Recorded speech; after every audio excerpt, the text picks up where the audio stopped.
Alright mga tropa. So meron naman akong customer dito. So ayan o. Magpapa disc brake din. So yan yung standard ng CT100 Badza. Ganyan siya mga tropa. So dahil nakita nung customer ko kahapon yung ginawa ko, so ipapa disc brake daw niya itong kanya, yung front niya. So yan.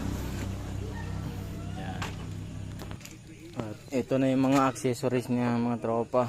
Ito yung one set na brake master, tsaka yung brake caliper. Ito yung hub at saka yung disc plate, yung axle. So ayan.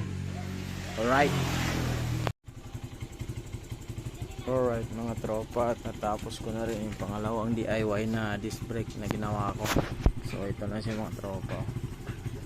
Yun. Yeah. Napaka-swabe nung ikot. Tapos napaka-smooth. So all goods na yan mga tropa. So ikakabit lang natin ito.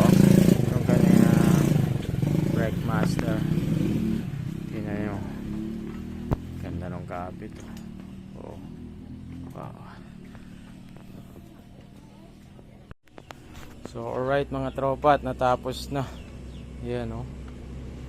Uy, napaka-smooth oh. Yan. Puting no.